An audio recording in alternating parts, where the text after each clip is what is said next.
Thinking about leaving your soul-sucking 9 to 5 job, one of the biggest struggles I see people, especially as women, face is the idea of having that safety net, that enticing perks and benefits, and listening to that head trash of what will people think if I leave. I totally get it, and I've been where you are.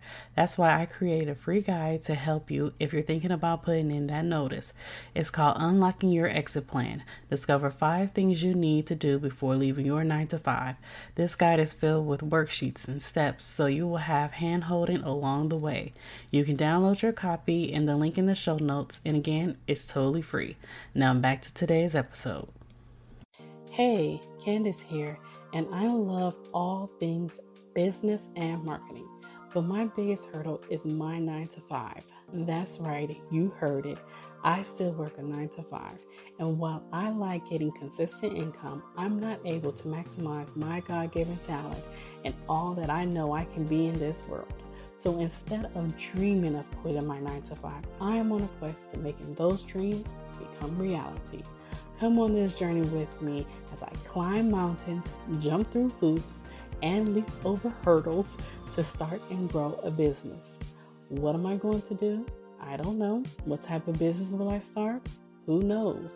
When will I give my notice? Only God knows.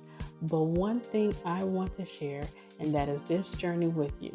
So come on this roller coaster ride with me and enjoy the fun.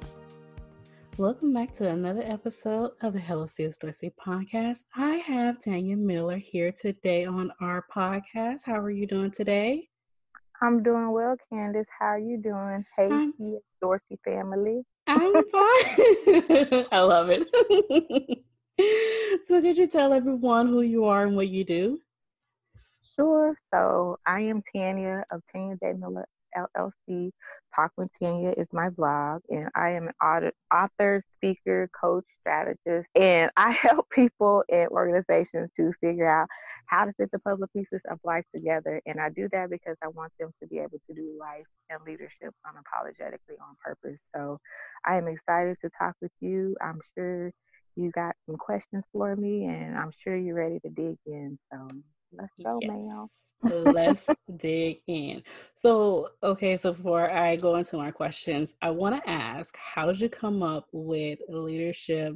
We do life and leadership unapologetically on purpose. How did you come up with that mission? Well, it's because I feel like I do both. I help, kind of help you get your life right in one sense. And so I can talk to you about just doing life. But then I also know that leadership is big for me, mentorship is big for me. And I like to also, help businesses and organizations and nonprofits and things as well. And so because of that, I still know that both have a purpose. And so whatever it is, I want to make sure that they're doing it unapologetically. And so that's where it comes from. And even if it's one person and I'm helping them to get their life in the leadership or their life in the business, that's fine. Or if I'm going directly into an organization, that's fine too. But ultimately, I still want to make sure whoever it is, if they're one or both, they're able to do life and leadership unapologetically on purpose. But the unapologetic, this that comes from my mama. She kind of just gave us a no nonsense approach to self worth and self love, if you will, growing up. And she just would just say certain things to us to just let us know that we were enough, that we were, big, brave, bad enough. Like we was the thing, And so she would say to us, can't nobody beat you being you. And, so hearing that at an early age, you really didn't fall to peer pressure because there was nothing to pressure. Like, okay, that's nice, but I'm gonna go over here and do me. And then she also would say to us, you are who you're supposed to be. And so there was no imposter, syndrome when it came to that. Like there was nobody to compare to. We were who we were supposed to be and who we were designed to be, and everything else, is the gifts and talents and everything. And so that is where I learned how to be unapologetically dope on purpose. And so that's how I show up in my business. And that's how I want everybody else to be able to do and show up them as well the same way as it relates to their purpose. I love it. There is no peer to pressure. Is that what you said? There's no Yeah. pressure. You said it like Yeah, that? Okay. yeah. I'm loving it. I was like, hey, where were you at when I was young? We've been really good friends. Um, I love that. I love it. So tell us something about yourself that most people don't know. oh, let's see. Kenny's afraid of heights, and I lived in Virginia, and there were heights in underwater tunnels, so that was a huge problem for me. What else? I did not learn how to drive until I had graduated high school. Um, that's enough. That's enough to be embarrassed by, but I don't care.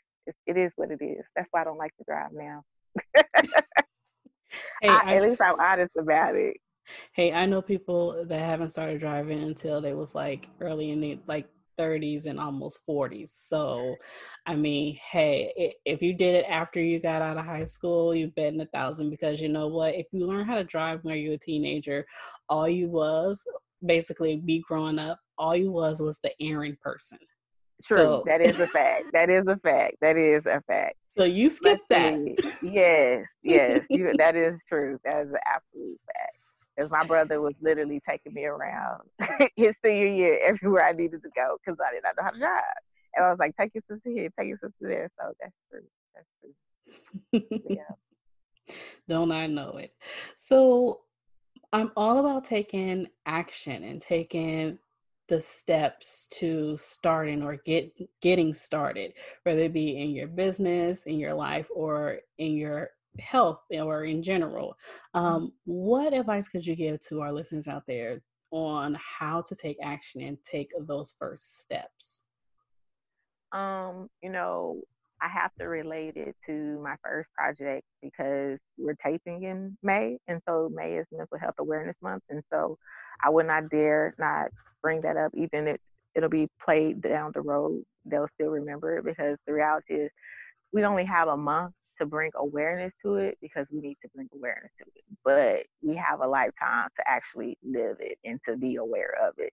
And so that's a lot of what I talk about in that project because, mental health is important. The saying goes, mental health is your wealth. Or no, they don't say that right. They say your health is your wealth, but they miss the part about the mental health is wealth too. And so, I would encourage you, and I know a lot of people say change. I've never heard of it this way, but, I would encourage you, just like you go to your physical, just like you go to, the ladies one, the well woman, just like you go for any of those when you hit that certain age test, I suggest that you do the same for your mental health as well. If nothing else, go and get that once a year checkup. Go and get that check in. If more than that is good for you, good.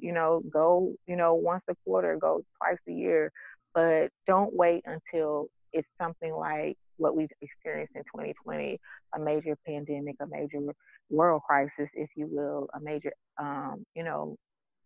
life changing experience that literally, at some point in time shut the whole world down in different places throughout a month, And so I would hate for you to wait for something like that to happen again before you take time for yourself. And so if I can say anything to your listeners, take time for yourself and make sure that you understand it is not just your wealth. I mean, your health as your wealth is your mental health. That's your wealth is too. I love it, especially for us women. Mm-hmm. We do not.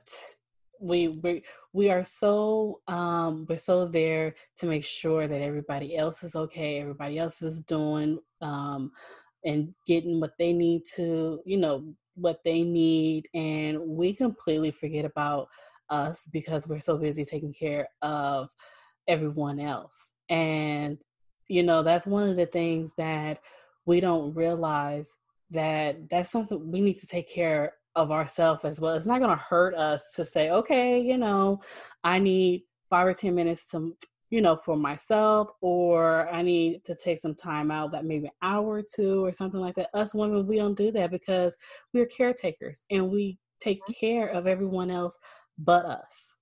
Yeah, absolutely. Yeah. That's the truth. So this is a reminder. It's a blinking light, y'all. Your mental health is your wealth too. So take good care of that, just like you're taking good care of everybody else. That's right. That is true. So, what advice would you give yourself 10 years ago? Oh gosh. Pay attention to everything because it may happen again. And so what I mean by that is 10 years ago, well, roughly 12, but we were still experiencing it 10 years ago, is that 12 years ago was the '08 recession, and it hit my family very hard. And it was because my husband and his family were realtors, and they had also just started their own real estate firm. So we got hit hard, and then we got hit with bouts of unemployment and layoffs and just stuff. So I would tell her to just make sure you pay the more as much attention as possible, because listen, sis, you could be doing this all again 10 years later. So yeah, yeah, yeah, yeah. But I believe I did, but I would still prepare her, like, because I think I thought, well, I was one and done. Like, who has possibly two recessions or financial crises in their lifetime? Ah, looks like us, us Gen Xers, millennials, looks like us. We're going to be pros after this. Yes, yes. Like, I mean, seriously. So I would tell her to make sure, like you catch all the tips and tools and tricks and prepare, and then prepare some more. So yeah. That's really good. And that's really good that you mentioned that, because I was actually in, well, I'm still in the financial industry. It's still the same employer, but I had just started working there when the bubble hit and the financial crisis happened. And I'm like, I don't know what's going on. You hear about this back then in school, during the recession and the depression and all that stuff. Exactly. Many And decades ago. yeah, so it was like, what is this? Why is everybody Yeah. running around? And people lost their jobs and it was living outside their Yeah. car and everything. And I was very blessed to still have a job as young as I was. I was still Hmm. blessed to still have my job and be able to keep my job. And then after everything started getting back to normal and everything, it's like, oh, okay. And then this hit, and I'm like, oh, we're doing this again. So now in my mind, I'm like, okay, Candace, no matter what, just have some sort of savings, or just be a little bit prepared, because you never know, it might hit again in 4 years. It seems like it just gets Hmm. shorter and shorter. I mean, come on. Seriously. Yeah. Yeah. So yeah, it's always good to be prepared no matter what. Yeah. And even if you're not prepared financially, at least, kind of be prepared that, you know, life doesn't always go as you plan. And so you have to be able to cope, have those good um, skills in place, have boundaries in place, some of that mental stuff that, we put off sometimes. You hear me talk about that a lot. So yeah, like do some of that work as well, because that's just as important as knowing how to do a business plan, a marketing plan, knowing how to do your books. Like it's just as important to make sure you're good. So that was my 2 cents. I love it. So, any last minute advice you have for our listeners out there? Yeah, I have to leave you guys with my favorite quote. It's by the late great Dr. Miles Monroe, and it says, or at least my take on it, it says the goal of life is to die empty, to go to the graveyard and disappoint the cemetery. And so, if nothing else of what I've shared with you, number one, make sure you take care of you. That includes all of you and the whole you, and nothing but the truth you, mental, physical, emotional, and spiritual. And then make sure that you do this thing called life unapologetically on purpose. Do leadership unapologetically on purpose. Do business, do organizations, do your podcast, do whatever it is that you do it on purpose. Show up in the real way that you're intended to, and that you're supposed to be as intentional about living and leading your life as you would want somebody to remember you as leading and living your life. So Oh, thank you as much, Candace, so much for the opportunity just to come on and connect. And I appreciate all that you're doing, and you're just literally wanting to be of service, but also to be of an impact as well. So thank you for your work. You guys subscribe to her. She's like got some dope stuff, and I'm over like maybe I need to have her work on my website. Like, listen, I but saw your yeah, website. It is beautiful, by the way. So, I mean, but there's always the next level. I'm thinking ahead, sis. Remember, I'm planning. I get you. I get it. I get you. I understand. It's I always tell people, have something up, to where so when people come to your website, it's an about me. They need to know who you are, what you do, and how to contact you. All the other stuff you can build and build and build on that later. You can get fancy pants later. I That is my motto. I say that all the time, and my podcast listeners, they know me. That I'm fancy pants later.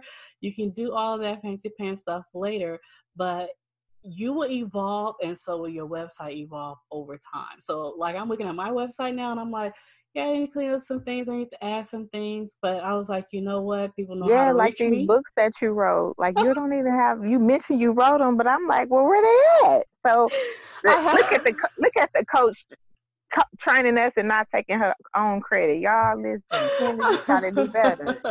I have my page on there, and I was like, oh, I'm gonna put something else there. So I actually took it down. My books, I actually took that down. So we just Um, gonna talk about it. What if we want to know what you wrote? What if we want to support you? What if you just helping us with this free knowledge on the podcast, the CS Dorsey show, that we want to support you? Like, how can people support you? You ask us that. We want to ask you that too. So I'm gonna need you to put that back. okay, Put it back. yes, ma'am. I will put that back. Everyone, you see, I'm getting coached right now. Put it back. Put it back. I'm gonna put it back after we get And off the this call. information about, listen, I saw she was like, and she loves to inspire writers who want to launch or promote. Where is that piece at? Yeah, I'm getting on you before we close out. Where is that piece at? I have to Listen, edit this. No, I'm just kidding. there's an overarching purpose. I need you to put all of your purpose out there so that people will know that you didn't come to play. So Well, I'm done now. I'm done. are you sure? No, I'm just kidding. Oh my gosh, my guest is getting on my case. No, this is good. This is really good. I'm actually in a pivot right now, so I'm kind of Okay. sort of shifting my focus now and the area of expertise that I kind of want to focus on, which is podcasting and helping people move forward in if they want to do podcasting or if they want to start blogging or whatever it is that they want to do, just taking action on it and giving them that, letting them know and having the mindset that does not have to be perfect. So that's the message that I'm trying to bring forth to my listeners. And that's the message that I'm trying to focus on. But you know what? You brought it up. So I may Well, can I have to. give you this twist then? So I like what you said, but why can't you just say that you're a multimedia coach and you help people in the various forms of multimedia, blogging, writing books, podcasting, and you coach and train them in those various avenues to be able to launch, grow, and build. Yeah, I like that.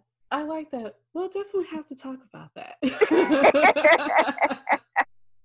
I just want you to use all of your purpose. That's all. You didn't learn it and do it to try it and then put it away. Like you just, I feel it's just that whole art, multimedia art, that you can really put and label and bring yourself out. Not that many people are able to be an actual multimedia coach, from websites to branding, or not branding, but from, talking to you about having the idea to launch their website and what they need, as well as layer in their book.